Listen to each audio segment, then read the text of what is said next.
사실 이제 남성 갱년기라고 하면은 우리가 이제 남성 호르몬인 테스토스테론 이걸 이제 측정을 해서 그게 이제 크라이테리아이기 때문에 그래서 보통은 이제 3.5 나노그램 퍼 밀리리터 이상이면 우리가 정상으로 봐요. 그리고 3.0보다 낮은 경우에는 실제로 남성 호르몬 주사라든지 보충요법 말고는 큰 방법이 없어요. 근데 중요한 게 이제 3.0에서 3.5 사이 우리가 이제 바운더리라고 그러죠. 경계성에 있는 경우에는 우리가 생각을 해볼 수가 있어요. 어떤 식이요법이라든지 운동요법으로 할 수 있겠죠. 왜 그러냐면 어떻게 보면 이게 갱년기일 수도 있고 아니다고 할 수 있기 때문에 이제 할 수가 있는데 결국에 가서는 환자의 의지가 중요해요. 막상 저랑 상담했을 때는 뭐 1년이고 2년 돌아온다면 할 것처럼 그때는 마음이 그러지만 사실 운동 꾸준히 하기가 쉽지는 않잖아요. 그래서 본인의 의지가 제일 중요한데 아무리 운동을 하는데 대부분 욕심껏 하다 보면 강한 운동을 많이 하거든요. 근데 전체적으로 운동량이 적으면 효과가 없어요. 두 번째는 이제 작은 근육보다는 큰 근육을 사용한 운동이 더 효과적이에요. 그래서 이 두 가지를 꼭 알고 시작해야 되고, 그다음에 운동의 원칙은 다음과 같은 게 있어요. 세 가지가 있는데, 첫 번째, 극단적인 운동은 하지 마라. 극단적인 운동을 하면은 자기 능력을 더 발휘해야 하기 때문에 결국에 가서는 내가 테스토스테론이라는 남성 호르몬을 증가시켜야 되는데 이게 소모가 돼 버려요. 그래서 더 발기가 안 되는 거예요. 결국은 극단적인 운동을 하는 것은 아무 일도 하지 않고 누워서 텔레비전 보는 것보다 못하죠.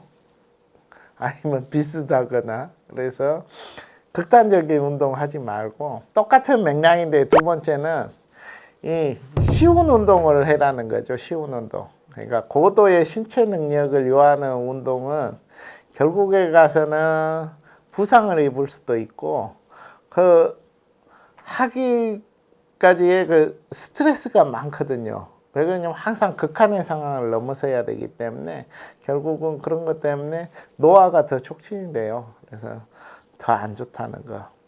그리고 세 번째는 결국은 내가 남성 갱년기를 진짜로 운동으로 극복을 하려 한다면은 그때 제일 중요한 게 중형이죠, 중형.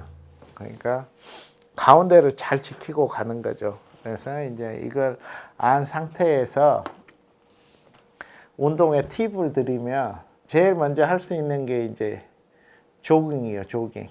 조깅이라는 것 자체가 원래 천천히 달리는 거잖아요. 근데 요즘은 이제 파워 조깅이라 그래서 강하고 빨리 오래 달리도록 많이 하더라고요. 근데 이렇게 이제 조깅을 강하게 하다 보면 과도하게 근육을 사용하게 돼요. 그러면 신진대사가 갑자기 올라가거든요.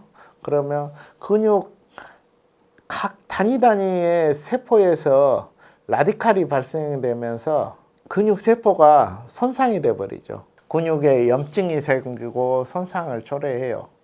그래서 결국은 조깅을 빠른 속도로 하다 보면은 우리 체내의 산소 필요량도 급속하게 증가돼서 결국은 이 상태가 오래되면은 산소 흡수 능력이 떨어지는 거예요. 그래서 이러한 산소 부족은 세포 파괴를 일으키고 남성 호르몬을 더 줄이게 되는 역할을 하죠. 그래서 이제 파워조깅 같은 경우는 다이어트를 위해서 하는 거기 때문에 그런 거하고는 생각을 달리 해야 돼요.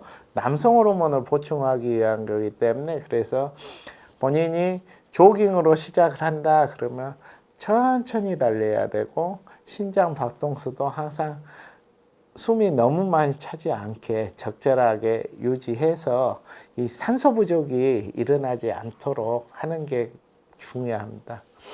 그리고 이제 두 번째가 워킹이에요. 워킹. 이 워킹은 조깅하고 달라요. 그래서 단순하게 걷는 것보다는 힘차게 걷는 파워 워킹이 효과적이에요. 규칙적인 파워 워킹은 결국에 가서는 이제 콜레스테롤하고 중성지방, 혈중의 수치를 낮춰줘요. 그러면 결국은 우리 혈관 내벽이 플라그 같은 게 끼지가 않잖아요. 그러다 보면은 직경이 넓어지는 거죠. 직경이. 그래서 관상동맥이라든지 대뇌혈관이라든지 심혈관들 이 질환의 발생 빈도가 낮추게 되죠. 세 번째가 이제 마지막 운동인데 이제 자전거 타기인데 저 같은 경우는 이제 환자들한테 실내용 자전거를 타라고 해요. 그래서 이제 이런 경우는 관절이 안 좋은 사람들이 있어요. 남자들. 그런 사람들은 조깅이나 파워워킹 못 하잖아요. 그래서 실내에서 자전거를 타는데 매일 30분에서 40분 정도 보통 속도로 자전거를 타면 돼요.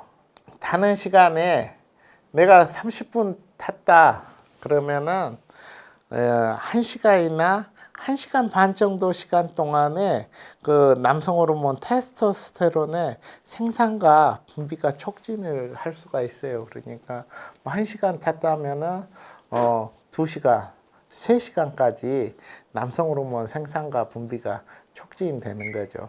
그래서 결국은 이러한 것 자체가 전부 다 유산소 운동이에요. 유산소 운동과 근력 운동을 같이 하는 거고 또 중요한 것은 푹 자야 돼요. 푹 자.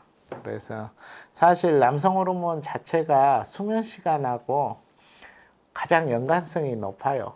그래서 우리가 보통 하루에 5시간 잔다. 그러면 뭐 별 이상이 있겠어 하지만은 남성 호르몬 농도는 10%에서 20% 정도 감소하게 돼요. 그래서 푹 자는 게 중요해요. 몇 시간? 하루에 8시간씩. 그래서 8시간씩 숙면을 취하는 게 좋아요. 그래서 앞에 말했던 조깅은 서서히, 걷기는 힘차게, 그리고 실내용 자전거를 타고 나서 그다음 푹 자는 거, 이런 것이 이제 남성 갱년기를 운동으로 극복할 수 있는 팁이 되겠어요.